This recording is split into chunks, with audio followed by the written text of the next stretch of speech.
Et dans le prolongement de ces deux vidéos, qui malheureusement n'ont été vues par personne, je vais poser quelques questions simples, plutôt que de jouer à l'intello comme tous ceux que je critique toute la journée, qui sont dans les concepts et dans l'abstrait. Qui sont les ennemis de la France chrétienne? Qui sont ceux qui rêvent que la France ne soit plus chrétienne, n'ait plus de spiritualité, n'ait plus de valeur, n'ait plus de morale? On peut le dire. Alors ça, c'est le côté franc-maçon, en tout cas certaines loges des francs-maçons, qui sont donc pour la laïcité, mais ils militent pour la laïcité tout en favorisant l'islamisation. C'est ça la perversité que je dénonce depuis des années dans le boycott. Donc ça, c'est les premiers ennemis. Vous remarquerez qu'il y a beaucoup d'influenceurs francs-maçons, ouverts, affichés ou qui se cachent, qui sont antisémites notoires et qui vous font pointer le sionisme comme ennemi de la France chrétienne. Les deuxièmes ennemis, c'est affirmé, c'est pareil, c'est l'islam au sens large et son ADN de conquête, d'accaparation des terres, comme ils essayent de le faire en Israël, et de soumission. Soumission à leur code, soumission aux lois du pays, à leur religion, même s'ils sont invités au départ.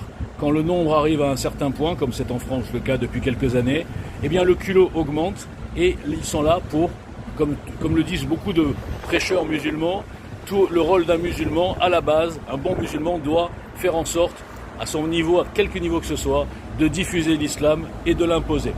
Donc les deux ennemis de la France chrétienne, je dis bien, sont identifiés. Et le troisième ennemi qui chapeaute les deux, si vous n'avez toujours pas compris la connexion entre les deux plans, ce sont les globalo-fascistes que vous appelez les mondialistes.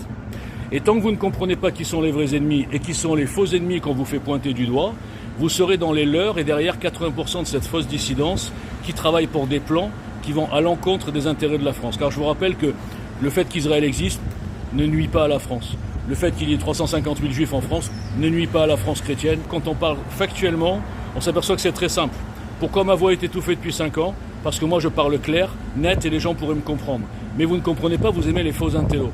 Alors restez dans vos troupeaux d'abrutis, suivez les Sora et les francs-maçons qui sont connectés et arrêtez de m'emmerder. Le monde à l'envers. En fait, c'est moi qui vous emmerde. Hier, j'ai posté 2 petits audios, Café du commerce avec mon style tout à fait caractéristique, qui ne se prend pas la tête et qui ne joue pas à l'intello et pourtant qui plie en rigolant tous les soi-disant intellos qui sont dans les concepts. C'est quoi le sionisme satanique là et ensuite le sionisme mondialiste, le lien entre le sionisme et le mondialisme. Bon, j'ai battu mes records de vue les enfants, j'ai fait 30 et 40, un truc comme ça, donc c'est vraiment extraordinaire. Alors qu'est-ce que ça dit ? Eh bien, ça dit que la dissidence, enfin, cette espèce de caste qui se prennent tous pour des dissidents, en fait, ils jouent tous aux intellos. On a des QI négatifs qui sont rentrés dans des espèces de circuits derrière un gourou, chacun a son gourou, chacun a son idole, et ce sont les petits soldats de l'idole un tel et un tel, souvent Soral d'ailleurs. Et ils sont tous dans les trucs très intellectualisés. Mais alors celui-là, il a dit ça, mais pourtant il fréquente celui-là, mais celui-là, on l'a vu sur une photo avec l'autre qui dit le contraire. Et voilà, et ils sont dans les... Mais qu'est-ce qu'ils construisent? Rien du tout. Et tous ces gens ont un point commun, c'est la base, comme j'ai dit depuis le début. En France, pour être subversif, résistant, il faut être antisémite. Alors il y a différentes sortes d'antisémites, j'en parle souvent parce que c'est hallucinant, c'est un véritable cancer. Cancer peut-être même du cerveau, je crois, et de la paranoïa. Donc il y a différents types d'antisémites. Il y a les antisémites sur le côté religieux, peuple déicide. Il y a les antisémites, les juifs ils sont partout, ils dirigent tout. Il y a les antisémites paranoïaques. Enfin bref, c'est leur seule base de réflexion.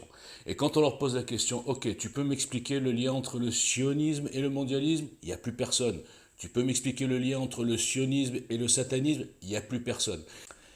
Mais j'ai compris que ce qui rebutait les gens, c'est que moi, justement, je ne jouais pas à l'intello.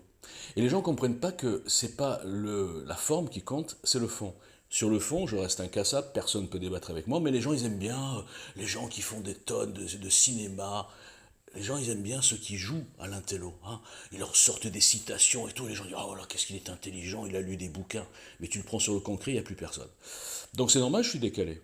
Moi, je suis dans le concret, j'essaie de construire. En face, j'ai que des comiques, des chasseurs de vues, de buzz. Ils sont sur le même marché porteur, je le répète, antisémitisme déguisé sous toutes les formes, et notamment l'antisionisme. C'est vraiment pitoyable.